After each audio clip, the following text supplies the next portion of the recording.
오늘 민수기 15장 40절 41절, 출애굽기 19장 5절 6절, 그리고 요한계시록 21장 5절 6절 7절 말씀을 본문으로 우리가 살펴보겠습니다. 오늘은 우리가 다 알다시피 부활주일입니다. 주께서 다시 사셨습니다. 할렐루야.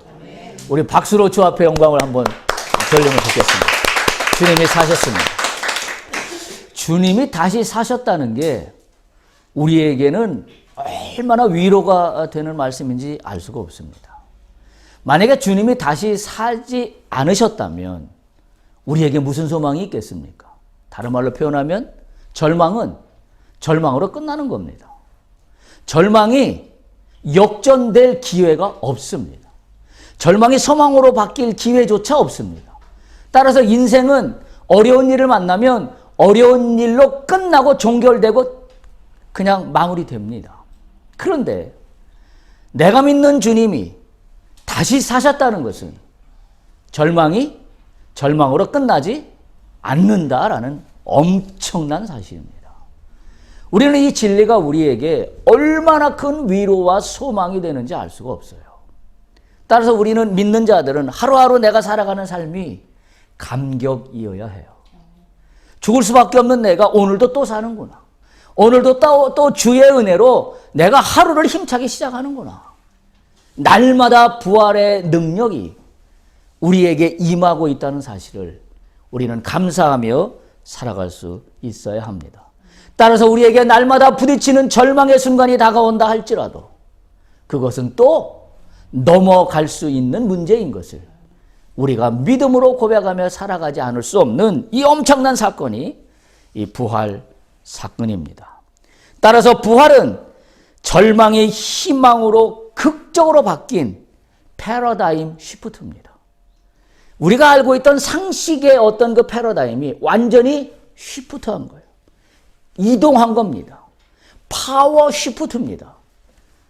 새로운 소망으로 완전히 바뀌었다는 사실을 우리는 분명히 깨달을 수 있어야 합니다.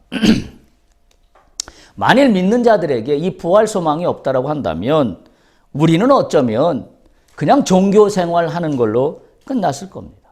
따라서 종교 행위에 의한 어떤 위안 정도를 받는 마음의 그냥 위로 정도나 받고 끝나는 그런 신앙이었을 것인데 우리가 부활의 소망을 갖고 있는, 다시 말하면 살아계신 주님을 우리가 나의 주로 믿고 있다는 사실은 종교적인 신앙인으로부터 뭘로 바뀐 거냐면 생명의 신앙으로 바뀐 겁니다. 할렐루야. 생명의 신앙이에요.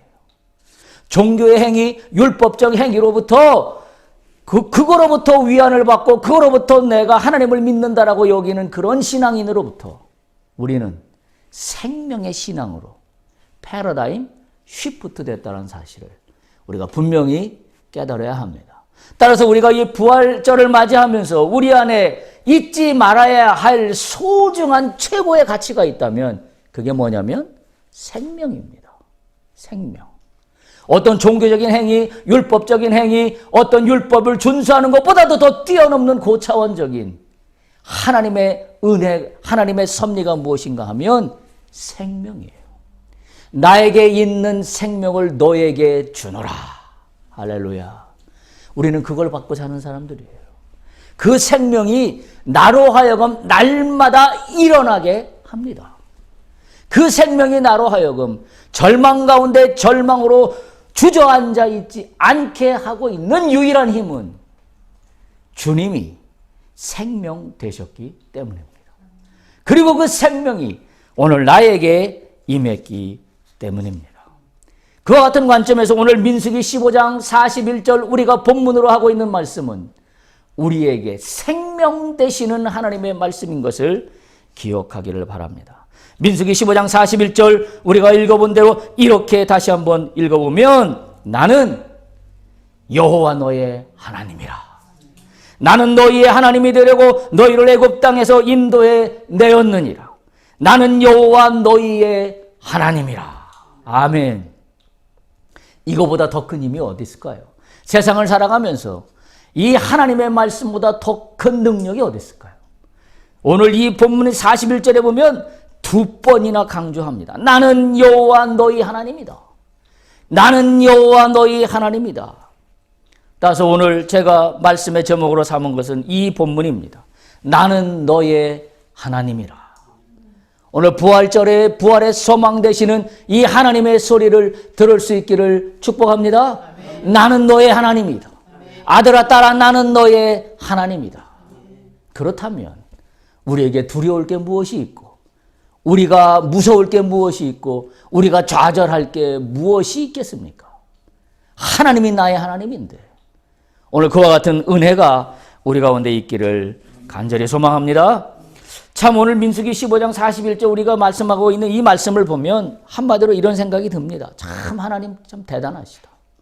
하나님 대단하시다.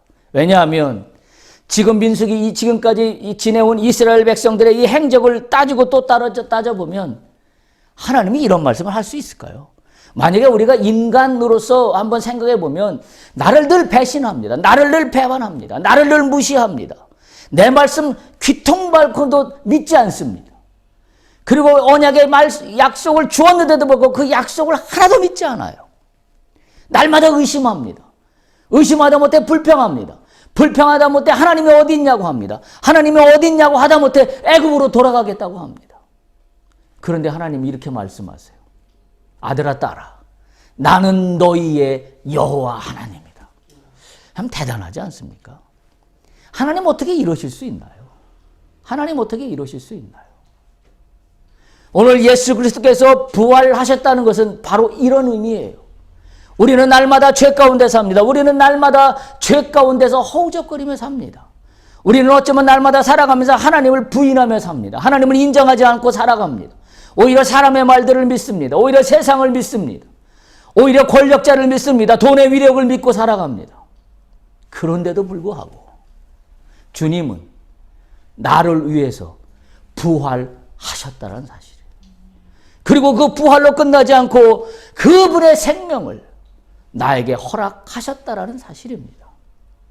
따라서 오늘 하나님께서 나는 너의 하나님이라는 이 말씀이 오늘 우리를 살리는 능력의 말씀인 것을 생각해 볼 때에 참 어디 간들 이런 하나님이 있을 수 있을까? 세상에 어떤 신이 있다고 한들 이와 같은 신이 있을 수 있을까? 라는 생각을 하지 않을 수가 없습니다. 한마디로 이렇게 얘기할 수 있습니다. 우리가 생각할 때 끝난 건 끝난 게 아니다. 잘 기억하세요. 내가 생각할 때 다 끝났다 라고 한다면 다 끝난 것은 끝나지 않았다. 왜? 하나님이 주인 되시기 때문에. 하나님이 역사하시기 때문에. 하나님이 함께 하시기 때문에. 그러니까 우리가 생각을 완전히 교정해야 합니다. 부활절이 뭐예요? 죽었던 것이 살아난 겁니다. 끝났다고 여겼던 것이 새로운 소망이 넘치는 겁니다. 그렇다면 내가 부활의 주님을 믿고 사는 그리스도인이라면 나는 내가 살아가는 내 인생길에서 이제 모든 것이 다 끝났다. 희망이 없다. 절망이다. 이제 이 상황 종료다. 라고 여겨지는 것이 종결이 아니다. 라는 믿음을 가져야 합니다. 그게 부활 소망입니다. 우리가 부활절에 영적으로 눈을 떠야 되는 것은 바로 이 부분입니다. 왜냐하면 근거는 딱 하나예요. 오늘 민수기 15장 41절에 하신 말씀처럼 나는 여호와 너의 하나님이다. 이 말씀을 믿고 있기 때문입니다. 여호와는 나의 하나님이다가 아니에요. 주어가 누구예요? 하나님이에요. 하나님이 나는 여호와 너의 하나님이다. 하나님이 주어입니다. 인간이 주어가 되면 내가 무엇인가를 잘 해야 나의 하나님이 된다라고 여겨요. 내가 무엇인가를 잘 하지 못하면 내가 나의 하나님이 되지 않는다라고 여깁니다. 그게 아니에요. 성경의 진리는 뭐냐면 여호와 되시는 하나님께서 하나님이 먼저 선포하십니다. 뭐라고요? 나 여호와는 너의 하나님이다. 나 여호와는 너의 하나님이다. 오늘 이 말씀이 우리가 꽉 붙잡아야 될 부활절 소망의 말씀인 것을 반드시 기억할 수 있기를 바랍니다. 따라서 인간이 갖고 있는 짧은 지식과 짧은 생각으로는 이 하나님의 지경을 다 이해할 수 없습니다. 인간은 모든 상황이 끝났다고 여기지만 하나님은 끝나지 않았다라고 하는 겁니다. 예수 그리스도가 십자가에 못 박혀 돌아가실 때 사람들은 다 끝났다라고 여겼습니다. 제자들은 뿔뿔이 흩어졌습니다. 그리고 무덤 문이 닫혔을 때 이제는 절망 가운데 있었습니다. 그런데 인간의 지경으로는 그것이 끝이었을지 모르지만 하나님은 죽음으로부터 다시 시작하셨습니다. 할렐루야. 그게 부활입니다. 그래서 우리의 지혜와 우리의 지식으로는 측량할 수 없는 어마어마한 하나님의 사랑입니다. 우리가 이 하나님의 사랑을 이 부활절을 맞아요 다시 한번 우리가 마음속에 새길 수 있기를 간절히 소망합니다. 오늘 읽은 출애굽기 19장 5절에 보면 하나님께서 이렇게 말씀하시는 근거가 있어요. 출애굽기 19장 5절에 보면 이렇게 시작합니다. 뭐라고 시작하나요? 세계가 다 내게 속하였다. 할렐루야. 세계가 다 내게 속하였다. 여러분 믿습니까? 이거 믿으셔야 해요. 이게 우리 신앙의 근간입니다. 여러분 내가 어떤 일은 되고 어떤 일은 안 되는 것 같은 게 있어요. 그러면 이것은 하나님께 속한 것이고 저것은 하나님께 속한 것이 아닌 것처럼 여겨집니다. 그거는 믿음의 사람이 아니에요. 오늘 말씀을 기억하세요. 세계가 다 내게 속하였다. 그런 하나님이 뭐라고 하세요? 나는 여호와 너의 하나님이다. 이게 얼마나 축복의 말씀인지 알 수가 없습니다. 또 한 구절 더 봅니다. 우리가 읽었던 요한계시록 21장 5절입니다. 21장 5절 요한계시록 21장 5절에 보면 중간쯤에 이렇게 기록합니다. 보좌에 앉으신 이가 이르시되 보라 내가 어떻게 했다고요? 만물을 새롭게 하노라. 할렐루야. 하나님이 어떤 하나님이에요? 만물을 새롭게 하시는 하나님이에요. 누가 했다고요? 내가, 하나님이. 하나님 내가 만물을 새롭게 하였다. 세계가 다 내게 속하였다. 이런 하나님이 오늘 우리에게 뭐라고 하십니까? 나는 너의 하나님이다. 할렐루야. 그런데 우리가 무엇이 두렵습니까? 무엇이 절망 가운데 주저앉을 수만 밖에 없다고 이야기할 수 있습니까? 만약에 그렇게 이야기한다면 우리는 믿음의 사람이라고 말할 수 없습니다. 왜요?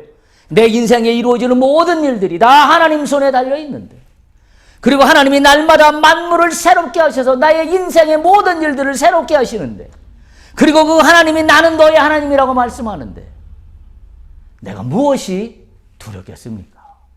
참으로 놀라운 소망의 말씀이 아닐 수가 없습니다. 이 말씀을 보면서 우리가 다시 한번 깨달아야 되는 건 희망은 어디에서 시작되는가 하는 겁니다. 희망은, 소망은 어디에서 시작되고 어디에서 마무리되는가 하는 겁니다. 희망은 어디에서 시작돼요? 하나님으로부터 시작됩니다. 할렐루야. 나로부터 시작되는 게 아니에요. 내가 긍정적인 생각을 가졌기 때문에, 내가 어떤 믿음을 가졌기 때문에, 내가 어떤 좋은 생각으로 늘 나를 다스리기 때문에, 나를 구슬리기 때문에 희망이 생기는 게 아닙니다. 희망은 주께로부터 시작하고 주님께로 끝납니다. 그게 소망이에요. 따라서 우리 믿는 자들은 내가 소망을 갖는다라고 했을 때 내가 좋은 생각을 가져서 소망을 갖는 게 아니라 주를 바라보면 소망이 생깁니다. 하나님을 믿으면 소망이 생깁니다. 왜? 소망의 출발점은 하나님이라고 오늘 말씀은 분명히 이야기하고 있기 때문입니다. 주님께서 단언하게 선언하셨기 때문이에요. 세계가 다 내게 속하였다. 나는 날마다 만물을 새롭게 한다. 나는 여호와 너의 하나님이다. 주님으로부터 시작된다는 사실을 우리가 반드시 기억한다면 오늘 나를 위해 죽으신 십자가에서 다시 살아나신 예수 그리스도를 믿는다는 것은 나의 인생의 시작이 예수요, 나의 인생의 종결점도 예수라는 사실을 우리가 깨닫고 나가야 된다는 사실입니다. 이것이 부활신앙이에요. 다른 게 부활신앙이 아닙니다. 뭐 안 됐던 것이 되었다? 그것도 부활이죠. 죽었던 것이 살아났다? 그것도 부활이죠. 그런데 진짜 부활신앙은 뭐냐면 모든 시작과 끝은 알파와 오메가요, 처음과 마지막 나중되는 것은 다 주님이시다. 이것을 믿는 것이 부활신앙이에요. 따라서 우리가 인생을 살아가면서 어떤 일을 만나든, 좋은 일을 만나든, 또는 슬픈 일을 만나든, 좌절할 수밖에 없는 일을 만나든, 이 모든 것의 시작은 주님이시다. 따라서 그 가운데서도 주님을 바라본다면 우리는 부활신앙으로 살아가는 그리스도인이 되는 겁니다. 이것이 부활 소망이라는 사실입니다. 하나님은 기억하세요. 우리의 상식과 우리의 지식과 우리의 판단의 한계를 뛰어넘습니다. 왜냐하면 만물을 주관하시고 만물을 통치하시고 만물을 새롭게 하시는 분이 하나님이시기 때문에 우리가 이런 하나님을 믿는다면 내가 이해할 수 없는 상황과 이해할 수 없는 세상이 나에게 다가온다 할지라도 나는 그거로부터 자유할 수 있습니다. 왜? 이 모든 것들을 새롭게 하실 분은 오직 하나님 한 분밖에 없다라는 것을 내가 알기 때문에 그 어떤 혼란스러운 상황이 나에게 다가온다 할지라도 나는 전혀 문제되지 않는다라고 주 앞에 오히려 나의 신앙을 바로 세울 수 있다는 사실을 우리가 반드시 기억해야 합니다. 그렇게 살아가는 자에게 부활의 소망의 기적은 일어납니다. 할렐루야. 여러분에게 오늘 당면한 끝난 것 같은 상황이 무엇이 있습니까? 끝나지 않았습니다. 그것을 끝났다라고 여기면 끝납니다. 그러나 처음 알파와 오메가가 되시고 처음과 나중이 되시는 주님이 만물을 새롭게 하신다는 이 말씀을 믿는다면 오늘 나의 상황 속에 끝난 것 같은 절망의 순간은 오늘 나에게 기적의 부활로 바뀔 수 있노라. 할렐루야. 이 믿음으로 우리가 오늘을 살아가고 넉넉히 이길 수 있기를 간절히 소망합니다. 우리가 하나님이 나의 하나님이 된다는 것은 내가 부탁해서 하나님이 된 사실이 아닙니다. 하나님의 결정에 의해서 전적으로 하나님의 주권에 의해서 하나님이 결정하신 주권적 섭리라는 사실을 우리는 반드시 기억해야 됩니다. 따라서 우리가 하나님을 나의 하나님으로 고백하는 근거가 바로 여기에 있습니다. 내가 하나님이 되어달라고 한 게 아니라 하나님이 이미 너는 나의 자녀다, 나의 백성이다라고 하나님이 먼저 결정하셨기 때문입니다. 하나님이 먼저 너는 내 아들이라, 내 딸이라라고 결정하셨기 때문입니다. 따라서 우리가 하나님을 나의 하나님으로 고백하는 근거는 하나님이 나를 먼저 사랑하셔서 자녀로 삼아주신 데에 그 근거가 있다라는 사실을 기억할 수 있기를 바랍니다. 때때로 우리는 우리 자신에 대해서 실망합니다. 어떤 때는 내가 너무 초라해 보이기도 하고 내가 이거밖에 되지 않는 거라고 실망감에 괴로워하기도 합니다. 이스라엘 백성들은 40년 광야 생활을 하는 동안에 하나님께 많은 실망만 안겨줬습니다. 그래서 하나님께서는 이스라엘 백성에게 분노도 하고 또는 죽이기도 하고 또는 없애버리기도 하고 또는 가나안 땅으로 돌아가지 못하도록 하긴 하는 여러 가지 결정도 하셨지만 결국 보세요. 광야길을 가는 동안에 하나님은 만나로 날마다 먹이셨습니다. 광야길을 가는 동안 하나님은 옷과 신발이 해지지 않도록 역사하셨습니다. 광야길을 가는 동안에 하나님은 밤과 낮에 구름기둥과 불기둥으로 날마다 지켜주시고 품어주셨습니다. 왜 그래요? 왜 이러시나요? 날마다 배신하는데 왜 이러시나요, 하나님? 이유가 뭐예요? 하나님이 먼저 결정하셨기 때문입니다. 만약에 인간인 내가 주어가 돼서 내가 이렇게 했기 때문에 하나님 나의 하나님이 되어주세요라고 했다면 내가 이렇게 하지 못하는 게 너무 많기 때문에 하나님은 나의 하나님이 되지 못할 겁니다. 그런데 성경은 뭐라고 이야기하고 있냐면 나는 늘 배반하고 나는 늘 하나님을 마음 아프게 하는 죄인이지만 그러나 하나님이 늘 광야 가운데 만나를 먹이시고 옷이 헤어지지 않게 하시고 불기둥과 부름기둥으로 인도하시고 보호하시고 지켜주시는 이유는 하나님이 먼저 나를 사랑하셨기 때문입니다. 우리가 이 사실을 기억한다면 이 부활절의 감격이 우리에게 얼마나 위대한 사실인지를 우리가 깨닫지 않을 수가 없습니다. 그러니까 어려운 일을 만날 때 도망가지 마십시오. 어려운 일을 만날 때 숨지 마십시오. 그리고 어려운 일을 만나면 오히려 눈을 들어 하나님을 바라보십시오. 왜? 하나님이 너는 나의 자녀라고 먼저 선언하셨기 때문입니다. 나를 자녀 삼으신 하나님, 내가 이러이러한 절망 가운데 있사오니 주여 내가 눈을 들어 주님을 바라오나니 주여 나를 한 번만 바라봐 주시옵소서. 이 신앙으로 나가는 밖에 다른 어떤 아무런 방도가 없다라는 사실입니다. 하나님이 먼저 결정하셨기 때문에 하나님은 끝까지 포기하지 아니하시고 나를 품어주시고 지켜주신다라는 사실입니다. 성경을 보면 많은 인물들이 나옵니다. 이 사실을 깨닫고 있는 사람과 그렇지 못한 사람으로 구별된다고 저는 성경을 이야기할 수 있습니다. 우리가 지금 민수기에서 보고 있는 이스라엘 백성들은 내가 보는 세계와 하나님이 보는 세계가 다르다라는 사실을 깨닫지 못하고 내가 보는 세계가 전부다라고 여겼던 모습이 이스라엘 백성들의 모습이에요. 그래서 가나안 정탐꾼을 보낸 후에 가나안에 사는 그 네피릿 같은 그 거인들을 봤을 때 이들은 그것이 전부라고만 봤습니다. 그래서 우리는 메뚜기 같다라고 한 거예요. 그래서 우리는 가나마나 백전백패다라고 여긴 겁니다. 어떤 거예요? 자신이 보는 세계와 하나님이 보는 세계가 다르다라는 사실을 전혀 알지 못하는 불신앙입니다. 신앙이라는 것은 뭐냐? 내가 보는 세계가 전부가 아니다라는 걸 보는 게 신앙이에요. 내 앞에 펼쳐진 상황이 이것이 전부가 아니다라고 바라볼 수 있는 영적인 눈을 갖는 것이 신앙입니다. 여러분, 성경에는 그와 같은 눈을 가진 사람들이 수없이 증거되고 있습니다. 여러분, 내가 보는 세계와 하나님이 보는 세계가 다르다라는 사실을 깨달은 몇몇 사람들만 예를 들어볼까요? 첫 번째, 아브라함이 이삭을 바칠 때입니다. 아브라함은 아마 다 끝났다라고 여길 수 있을 수도 있습니다. 그런데 뒤에 얘기가 어떻게 되는지 우리는 잘 알고 있습니다. 하나밖에 없는, 그것도 100세가 돼서 얻은 아들 이삭을 제물로 바치랍니다. 인간의 보통의 상식으로는 다 끝났다, 이제 끝났다. 근데 그 전에 하나님은 뭐라고 약속하셨어요? 너의 씨로부터 내 민족이 강성하게 될 것이라고 말씀하셨어요. 그런데 그 다음에 이삭을 바치라는 이야기가 나와요. 이걸 믿느냐 못 믿느냐, 이게 신앙이에요.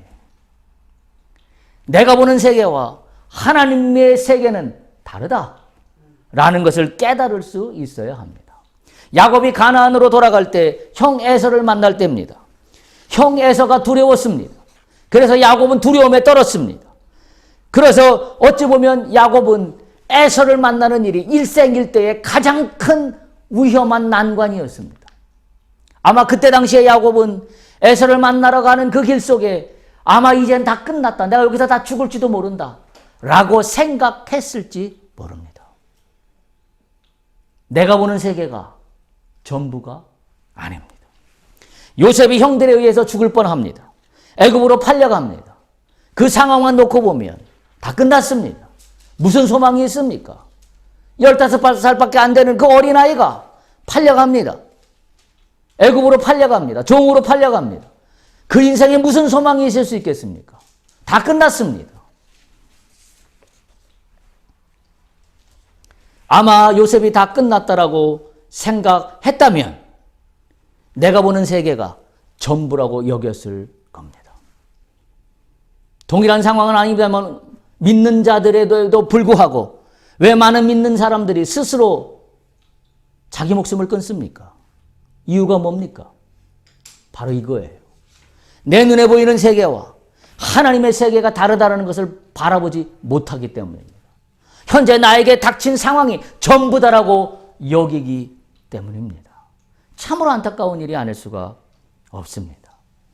우리가 돌이켜볼까요? 아브라함이 이삭을 바쳤을 때 끝난 게 아닌 것은 이미 번제를 드린 순양을 하나님이 준비해 놓으셨다는 사실을 깨닫게 됩니다. 그러면서 하늘에서 소리가 들립니다. 창세기 22장 12절에 보면 사자가 이르되 이렇게 얘기합니다. 그 아이에게 내 손을 대지 말라.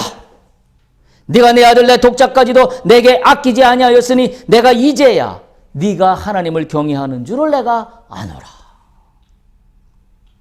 우리가 영적인 눈을 뜨면 우리는 전혀 새로운 세계로 진입하게 됩니다. 계시록 말씀 기억하십시오. 나는 만물을 새롭게 하노라. 절망으로 상황이 끝난 것 같지만 하나님이 새롭게 하시기로 맘먹으면 새로운 세계가 열립니다. 아브라함이 그랬습니다. 이삭을 바칠 때. 야곱은 어땠나요? 형 에서를 만나기 위해서 두려움에 떨 때 에서를 만나는 순간이 다가왔습니다. 어찌할지를 몰랐습니다. 그런데 어떤 일이 일어났나요? 창세기 33장 4절에 보면 에서가 달려와서 야곱을 맞이하고 안고 목을 어긋 맞추고 야곱의 입을 맞추고 서로 울었다라고 기록하고 있습니다. 이거 상상이나 해봤을 일입니까? 야곱의 입장에서는 생각도 못 해봤을 이야기입니다. 근데 어떻게 됐어요? 나는 만물을 새롭게 하노라. 세상을 주관하시고 역사하시는, 세계가 다 내게 속하였나니 라고 하시는 주님이 역사하시니 원수 철천지 원수 앞에 죽을 수밖에 없다라고 여겼던 형 에서 앞에 야곱은 전혀 새로운 인생의 경험을 하게 됩니다. 하게 돼요. 그 후에 어떤 일이 일어나나요? 하나님이 야곱에게 밧단 아람에서 나타나서 그에게 복을 주시고 이렇게 이야기합니다. 지금까지 내 이름은 야곱이지만 이제는 내 이름을 다시는 야곱이라고 부르지 말고 이스라엘이 내 이름이 되리라. 기억하세요. 하나님은 누구시다? 만물을 새롭게 하시는 하나님이시다. 내가 보는 세계가 전부가 아니다. 내가 보는 세계가 아니라 오히려 하나님이 주관하시는 세계가 있다는 것을 바라보는 것이 부활신앙입니다. 예수께서 십자가에 죽으실 때 그 세계로 다 끝난 줄 알았습니다. 그런데 새로운 세계가 열렸습니다. 나는 날마다 만물을 새롭게 하노라. 하나님의 그 새로움의 역사가 전혀 인간들은 지혜로 측량조차 할 수 없는 부활이라는 역사적인 사건으로 우리에게 다가왔다라는 사실입니다. 요셉이 형들에게 의해서 애굽으로 팔려갔을 때입니다. 어떻게 됐나요? 끝난 게 아닙니다. 오히려 감옥에 가고 모함을 받고 여러 가지 우여곡절 속에서도 요셉은 결국 애굽의 총리가 됩니다. 애굽의 총리가 되어 기근 가운데 있는 이스라엘을 구할 뿐만이 아니라 야곱의 형들과 아버지 요셉의 형들과 아버지 야곱까지도 기근으로부터 구원해내게 된다는 사실입니다. 여러분, 이 사실을 어떻게 우리가 설명할 수 있습니까? 우리가 어떻게 나의 지식으로 설명할 수 있습니까? 어떻게 내가 보는 내 세계의 이 세계관만 가지고 어떻게 이 사실들을 나는 설명할 수 있습니까? 설명할 수 없어요. 오직 뭐로만 설명할 수 있냐면 딱 이거로만 설명할 수 있습니다. 세계가 다 내게 속하였나니 나는 만물을 새롭게 하노라. 이 하나님이 나의 하나님이 되었다. 그래서 밖에는 이 이야기들을 설명할 방법이 없습니다. 우리가 읽었던 계시록 21장 5절에서 7절을 다시 한번 볼 수 있기를 바랍니다.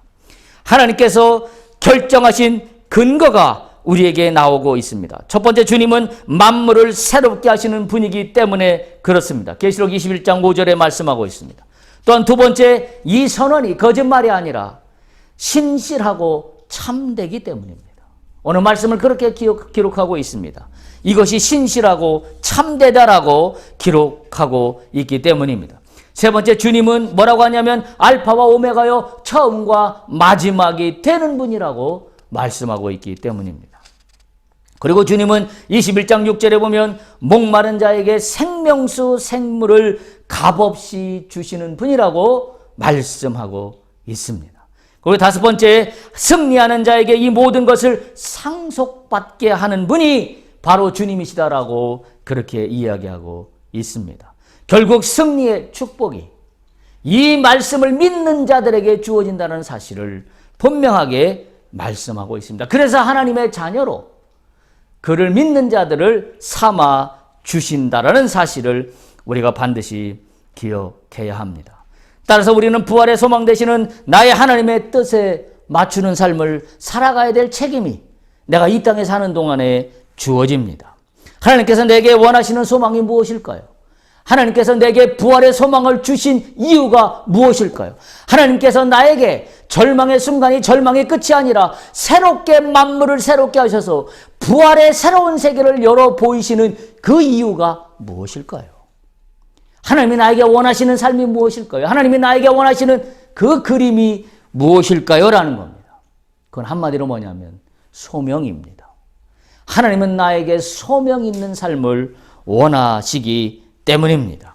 그 소명은 어떤 건가요? 오늘 출애굽기 19장 5절 6절 한번 볼 수 있길 바랍니다. 출애굽기 19장 5절 6절입니다. 그 소명은 뭐예요? 첫 번째 소명은 너는 5절 모든 민족 중에 내 소유다. 이게 우리에게 주신 소명이에요. 나는 누구다? 하나님의 소유다. 이게 우리의 첫 번째 소명입니다. 너는 모든 민족 중에 내 소유다. 이게 하나님이 주신 첫 번째 소명이에요. 두 번째 소명은 뭐예요? 6절에 있습니다. 너는 누구다? 내게 대하여 제사장 나라다. 제사장 나라가 된다. 세 번째 소명은 뭐예요? 너는 나에 대하여 거룩한 백성이다. 이 세 가지입니다. 기억하십시오. 첫 번째 소명은 너는 내 소유다. 너는 나에 대하여 제사장 나라가 된다. 세 번째는 너는 나에 대하여 거룩한 백성이 된다. 이 소명을 우리에게 주시고 있다라는 사실입니다. 이 소명을 받을 수 있는 근거는 우리가 이미 살펴본 대로 세계가 다 내게 속하였고 나는 알파와 오메가요 만물을 새롭게 하는 주님이 역사를 주관하고 있다라는 사실이기 때문에 우리는 그 사실 가운데 속한 나는 이 소명을 받을 수 있다라는 겁니다. 그러나 안타깝게도 우리는 이 진리를 진리로 받아들이는데 날마다 실패합니다. 하나님보다는 사람의 말을 어쩌면 더 신뢰합니다. 하나님보다는 물질의 힘을 어쩌면 더 신뢰합니다. 하나님보다는 어쩌면 내 감정을 더 소중히 여깁니다.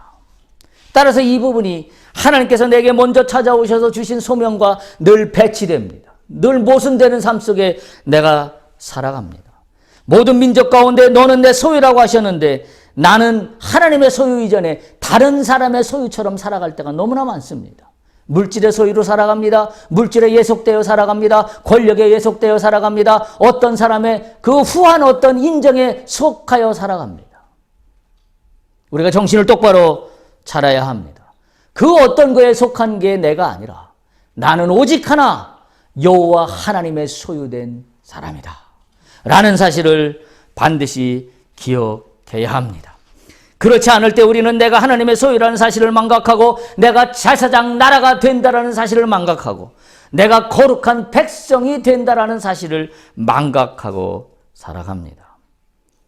우리는 그리스도인으로서 잊지 않아야 할 명제가 바로 이것입니다. 다시 한번 기억합니다. 나는 너희 하나님이 되려고 너를 애굽 땅에서 인도해 내었다 라는 사실을 반드시 기억해야 합니다. 나는 너의 하나님이다. 나는 너의 하나님이다. 여러분 이 하나님의 소리를 날마다 듣고 살아가십니까?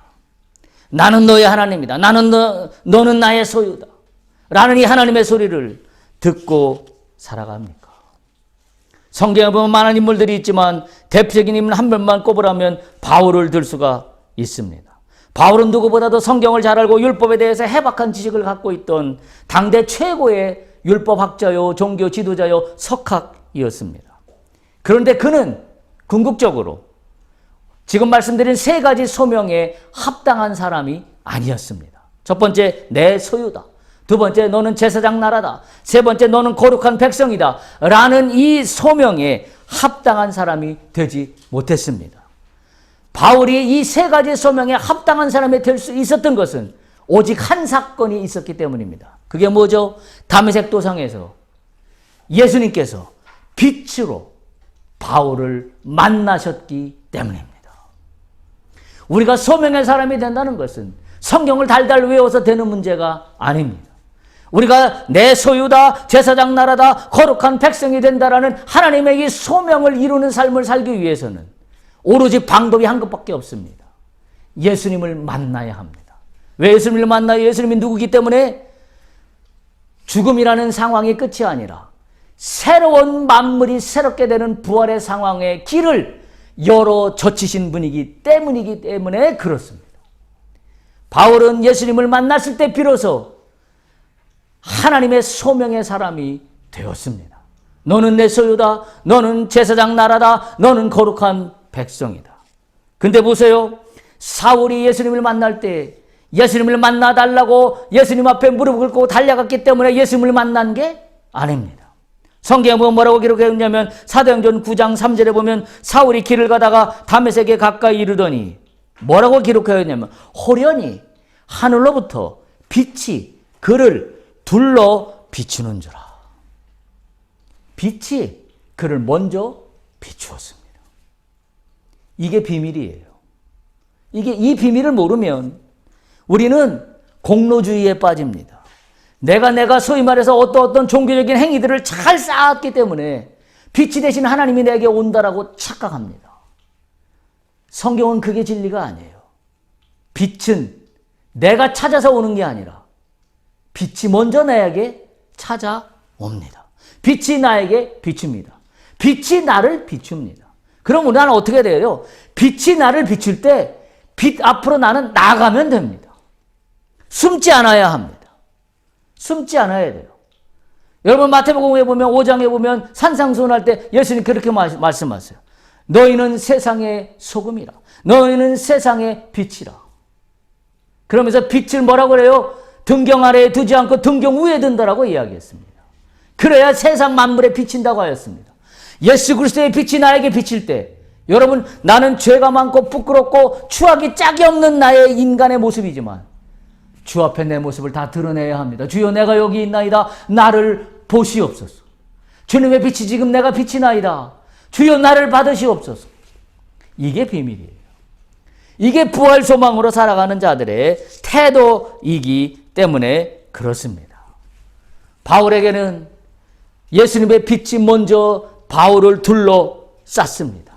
예수님의 빛이 그를 둘러쌌을 때 바울은 완전히 다른 사람이 되었습니다. 소위 말해서 소명 있는 사람으로 바뀝니다. 하나님의 소유가 된 사람으로 진정으로 바뀝니다. 그가 율법을 다 알았을 때는 하나님의 소유가 되지 못했습니다.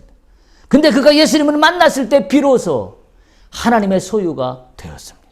그가 예수님을 만났을 때 비로소 제사장 나라가 되었습니다. 그가 율법을 달달 외고 율법의 조문대로 살아갈 때는 그는 제사장 나라가 되지 못했습니다. 그는 거룩한 백성이 되지 못했습니다. 율법대로 살아갈 때는 율법을 달달 외우고 율법 조문대로 실천하며 종교적인 행위를 들이면 거룩한 백성이 된다고 여겼지만 거룩한 백성이 되지 못했습니다. 예수를 만났을 때 비로소 거룩한 백성이 되었습니다. 잘 기억하세요. 오늘 여러분 속에 예수님의 부활의 빛이 비춥니다. 그 빛이 비출 때 내가 여기 있나이다. 주여 나를 받으시옵소서라고 나갈 수 있기를 축복합니다. 그래야 나는 이 소명 있는 삶으로 나갈 수 있다라는 사실입니다. 정리합니다. 본문의 말씀을 반드시 기억할 수 있기를 바랍니다. 나는 너의 하나님이다. 하나님이 먼저 내게 찾아오셨다는 사실을 기억해야 합니다. 부활신앙은 이 진리를 믿고 진리에서 벗어나지 않을 때 그때 비로소 부활의 소망이 나에게 비춘다는 사실을 기억해야 됩니다. 그럴 때 하나님은 자격 없는 백성들을 자신의 소유로 삼으시고 불꽃 같은 눈으로 지켜주십니다. 그리고 자신의 눈으로 보호하시고 책임져 주십니다.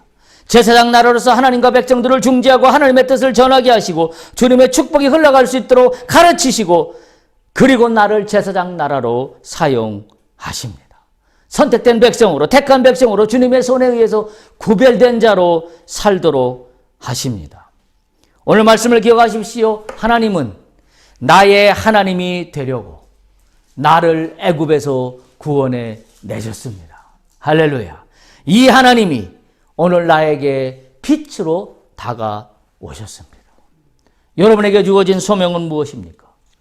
그 소명이 첫 번째는 내 소유요, 두 번째 제사장 나라요, 세 번째 거룩한 백성이라는 근간 아래 여러분 인생길에서 주어진 소명 있는 삶을 완수해 내시기는 그와 같은 삶이 되기를 간절히 축복합니다.